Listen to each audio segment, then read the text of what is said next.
नमस्कार साहित्य प्रेमियों। आज हम लेकर आए हैं मुंशी प्रेमचंद जी की लिखी कहानी बाबा जी का भोग। रामधन अहिर के द्वार पर एक साधु आकर बोला, बच्चा तेरा कल्याण हो, कुछ साधु पर श्रद्धा कर। रामधन ने जाकर स्त्री से कहा, साधु द्वार पर आए हैं, उन्हें कुछ दे दो। स्त्री बर्तन मांज रही थी और इस घोर चिंता में मग्न थी कि आज भोजन क्या बनेगा। घर में अनाज का एक दाना भी न था। चैत का महीना था, किंतु यहाँ दोपहर ही को अंधकार छा जा गया था। उपज सारी की सारी खलिहान से उठ गई। आधी महाजन ने ले ली, आधी जमींदार के प्यादों ने वसूल की। भूसा बेचा तो बैल के व्यापारी से गला छूटा। बस थोड़ी सी गांठ अपने हिस्से में आई। उसी को पीट पीट कर एक मन भर दाना निकला था। किसी तरह चैत का महीना पार हुआ। अब आगे क्या होगा? क्या बैल खाएंगे, क्या घर के प्राणी खाएंगे, यह ईश्वर ही जाने। पर द्वार पर साधु आ गए, उसे कैसे निराश लौटाए? अपने दिल में क्या कहेगा? स्त्री ने कहा, क्या दे दूं? कुछ तो रहा नहीं। रामधन, जा देख तो मटके में कुछ आटा वाटा मिल जाए तो ले आ। स्त्री ने कहा, मटके झाड़ पोंछ कर तो कल ही चूल्हा जला था, क्या उसमें बरकत होगी? रामधन, तो मुझसे तो यह ना कहा जाएगा कि बाबा घर में कुछ नहीं है, किसी के घर से मांग ला। स्त्री, जिससे लिया उसे देने की नौबत नहीं आई, अब और किस मुंह से मांगूं?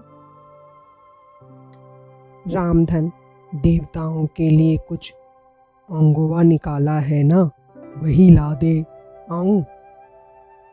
स्त्री, देवताओं की पूजा कहाँ से होगी? रामधन, देवता मांगने तो नहीं आते, समाई होगी करना, न समाई हो ना करना। स्त्री, अरे तो कुछ अंगुआ भी पसेरी दो पसेरी है। तुम बहुत होगा तो आधा सेर, इसके बाद क्या फिर कोई साधु ना आएगा? उसे तो जवाब देना ही पड़ेगा। रामधन, यह बला तो टलेगी, फिर देखी जाएगी। स्त्री झुंझला उठी और एक छोटी सी हांडी उठा लाई, जिसमें मुश्किल से आध सेर आटा था। वह गेहूं का आटा बड़े यत्न से देवताओं के लिए रखा हुआ था।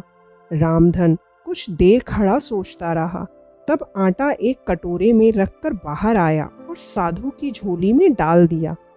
महात्मा ने आटा लेकर कहा, बच्चा, अब तो साधु आज यहीं रमेंगे, कुछ थोड़ी सी दाल दे दे तो साधु का भोग लग जाए।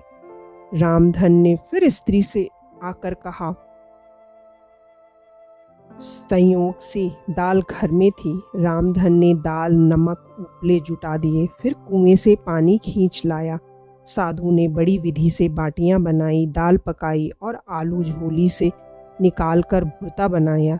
जब सब सामग्री तैयार हो गई तो रामधन से बोले, बच्चा, भगवान के भोग के लिए कौड़ी भर घी चाहिए।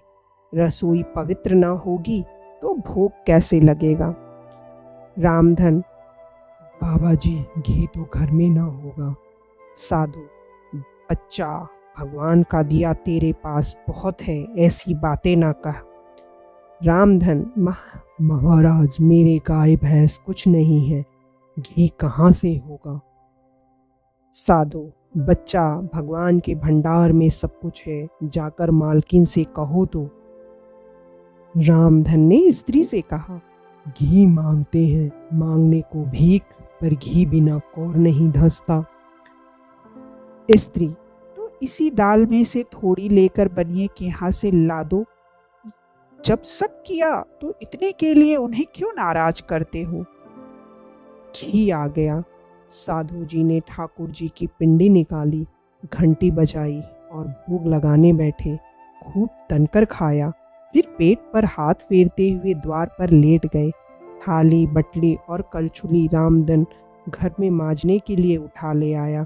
उस रात रामधन के घर चूल्हा नहीं जला, खाली दाल पकाकर ही पी ली। रामधन लेटा तो सोचा रहा था, मुझसे तो यही अच्छे। यदि इस प्रस्तुति ने आपके हृदय को स्पर्श किया हो तो कृपया इस वीडियो को लाइक करें, शेयर करें और साहित्य सागर चैनल को सब्सक्राइब करना ना भूलें। धन्यवाद।